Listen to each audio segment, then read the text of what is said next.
4월 17일 금요일 새벽 예배를 하나님 앞에 올려드리겠습니다. 오늘 우리에게 주신 하나님의 말씀은 창세기 26장 12절에서 25절까지 말씀입니다. 이삭이 그 땅에서 농사하여 그 해에 100배나 얻었고 여호와께서 복을 주심으로 그 사람이 창대하고 왕성하여 마침내 거부가 되어 양과 소가 떼를 이루고 종이 심이 많으므로 블레셋 사람이 그를 시기하여 그 아버지 아브라함 때에 그 아버지의 종들이 판 모든 우물을 막고 흙으로 메웠더라. 아비멜렉이 이삭에게 이르되 내가 우리보다 크게 강성한즉 우리를 떠나라. 이삭이 그곳을 떠나 그랄 골짜기에 장막을 치고 거기 거류하며 그 아버지 아브라함 때에 팠던 우물들을 다시 팠으니 이는 아브라함이 죽은 후에 블레셋 사람이 그 우물들을 메웠음이라. 이삭이 그 우물들의 이름을 그의 아버지가 부르던 이름으로 불렀더라. 이삭의 종들이 골짜기를 파서 샘 근원을 얻었더니 그날 목자들이 이삭의 목자와 다투어 이르되 이 물은 우리의 것이라 하매 이삭이 그 다툼으로 말미암아 그 우물 이름을 에색이라 하였으며 또 다른 우물을 팠더니 그들이 또 다툼으로 그 이름을 신나라 하였으며 이삭이 거기서 옮겨 다른 우물을 팠더니 그들이 다투지 아니하였으므로 그 이름을 르호봇이라 하여 이르되 이제는 여호와께서 우리를 위하여 넓게 하셨으니 이 땅에서 우리가 번성하리로다 하였더라. 이삭이 거기서부터 브엘세바로 올라갔더니 그 밤에 여호와께서 그에게 나타나 이르시되 나는 내 아버지 아브라함의 하나님이니 두려워하지 말라. 내 종 아브라함을 위하여 내가 너와 함께 있어 내게 복을 주어 내 자손이 번성하게 하리라 하신지라. 이삭이 그곳에 제단을 쌓고 여호와의 이름을 부르며 거기 장막을 쳤더니 이삭의 종들이 거기서도 우물을 팠더라. 아멘. 이삭은 하나님의 축복으로 그랄에서 거부가 되었습니다. 그곳에서 씨를 뿌려 한 해에 100배를 거둡니다. 그 결과 이삭은 창대하고 점점 왕성하여 심히 창대할 때까지 창대하게 되어집니다. 그가 소유한 양과 소 떼, 무수한 종들을 통해 이삭의 부를 확인할 수 있습니다. 이삭이 가진 이 형통은 그의 수고나 능력에 대한 보상이 아니었습니다. 전적으로 여호와의 축복 덕분이었습니다. 이는 앞서 이삭에게 알리신 약속의 성취일 뿐 아니라 하나님이 이전에 아브라함에게 하신 약속이 대물림되었음을 보여줍니다. 하나님은 과거 아브라함을 부르시며 그의 이름을 창대하게 하고 축복하실 것을 약속하셨습니다. 이처럼 12절 13절은 이 약속이 이삭 때에 성취됐음을 증명합니다. 그런데 이러한 형통은 이삭의 거짓말 사건 이후에 일어났던 사건입니다. 아브라함 또한 두 번의 거짓말 사건 이후마다 오히려 보호와 형통함을 경험합니다. 아브라함도 그랬고 이삭도 이러한 반복되는 이러한 실패의 양상은 인간이 두려움과 불신으로 실패할 수 있으나 하나님의 언약은 그 속에서도 중단되거나 취소되지 않음을 보여줍니다. 하나님께서는 당신의 신실함으로 약속을 성실히 이행해 가고 계시는 분이심을 확인할 수 있습니다. 한편 이삭의 창대함과 부함은 그랄 사이의 갈등을 촉발하는 계기가 되어졌고 결국 이삭은 쫓겨나게 됩니다. 거류민인 이삭은 블레셋인들에게 시기의 대상이 되었습니다. 그들은 예전에 아브라함이 팠던 우물들을 모두 흙으로 메워 적대감을 드러냈던 적이 있습니다. 우물을 막는 일은 소유권 박탈을 뜻하는 일일 뿐 아니라 생존 기반 자체를 위협하는 행동입니다. 이런 갈등은 이미 아브라함 때에도 있었습니다. 아브라함은 이를 블레셋 왕에게 항의했지만 왕은 몰랐다며 책임을 회피합니다. 이삭의 상황은 더 악화됐습니다. 아비멜렉은 내가 우리보다 심히 강하다는 이유로 공식적으로 그를 추방해 버립니다. 이로써 그를 지켜준다고 했던 11절의 약속은 무효가 되었습니다. 이런 상황은 이삭의 부와 세력이 그 사회의 실질적인 위협이었음을 보여줍니다. 아브라함이 318명의 정예군을 거느렸던 것처럼 이삭도 일정 수준의 조직력과 방어 체계를 갖췄을 것으로 예상됩니다. 이제 17절에서 22절이 전하는 우물 분쟁은 지속되는 현실적 갈등이 일어나지만 그 속에서도 여전한 하나님의 인도를 보게 되는 계기가 되어집니다. 이삭은 아비멜렉의 추방령에 순응하여 그랄 골짜기로 이주합니다. 이곳은 건기에 물이 거의 없는 시내였지만 우물을 파면 물을 얻을 수 있었습니다. 이러한 선택은 외형적 풍요를 따르기보다 하나님의 약속과 인도를 따라 생존하려는 순종과 믿음을 보여주는 장면입니다.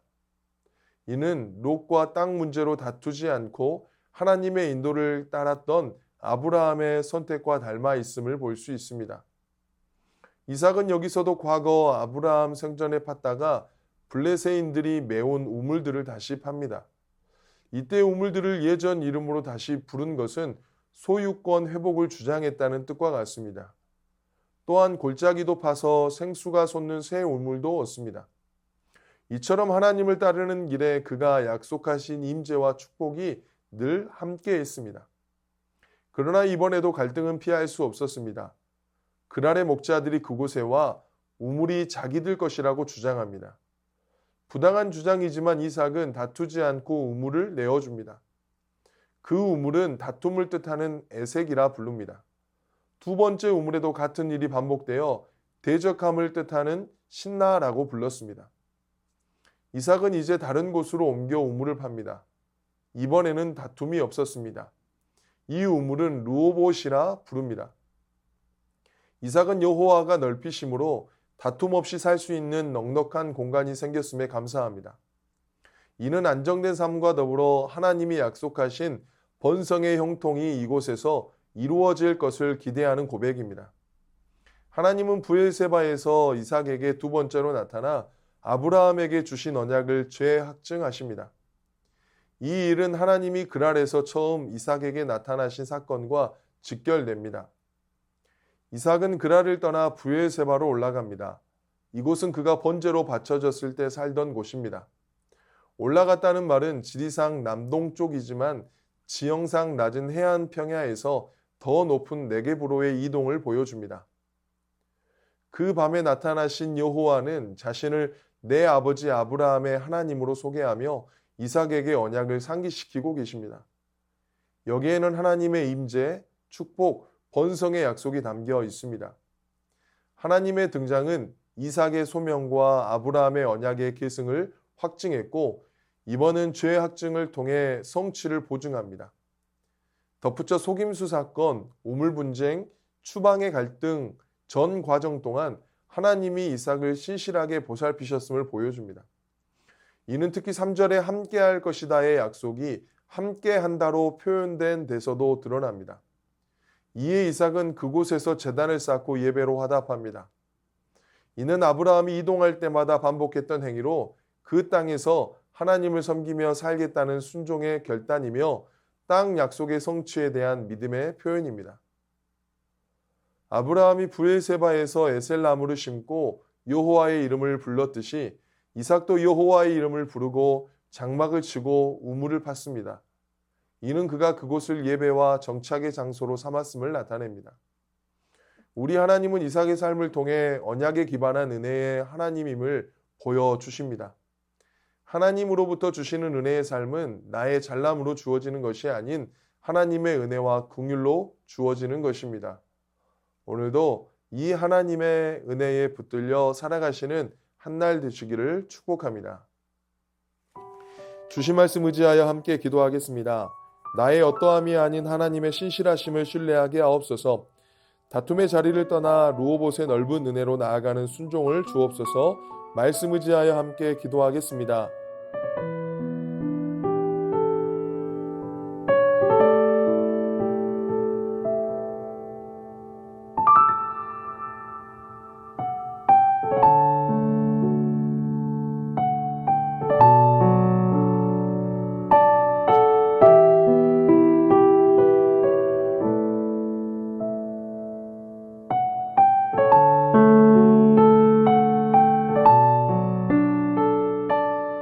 계속해서 나라와 열방을 위해서 기도하겠습니다.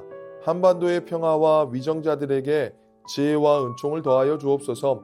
말씀이 없어 방자해져 가는 민족이 아니라 말씀이 다스리는 이 나라 되게 하옵소서. 종전이 속히 이루어지게 하셔서 피해보는 이들이 생기지 않게 하옵소서.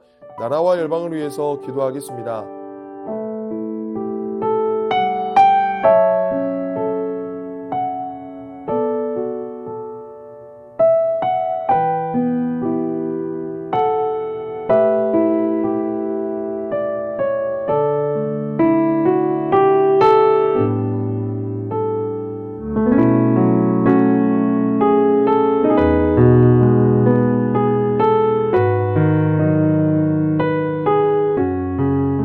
계속해서 교회를 위해서 기도하겠습니다. 말씀을 통해 나를 돌아보고 돌이키고 하나님의 뜻을 이루어드리는 도구 되게 하옵소서. 교구 순장님들과 교사 순장님들이 성령 충만하게 하옵소서. 담임 목사님 성령의 충만함을 더하여 주시옵고 영육간에 강건하게 지켜 주옵소서. 교회를 위해서 함께 기도하겠습니다.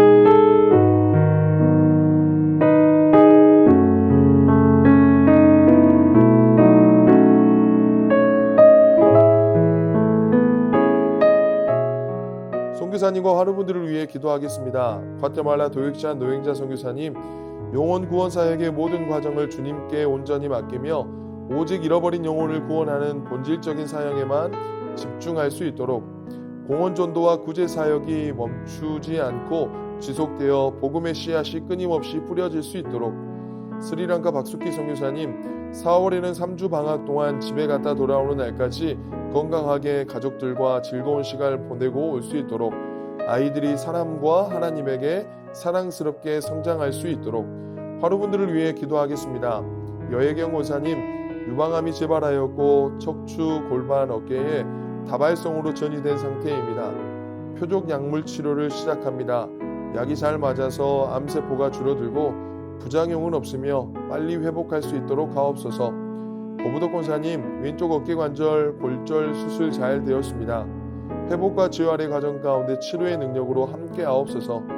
김현순 권사님, 현재 상태가 더 이상 나빠지지 않고 잘 유지될 수 있도록 붙들어 주시고 몸의 경직은 떠나가고 모든 기능이 다소 회복되는 놀라운 역사가 있게 하옵소서.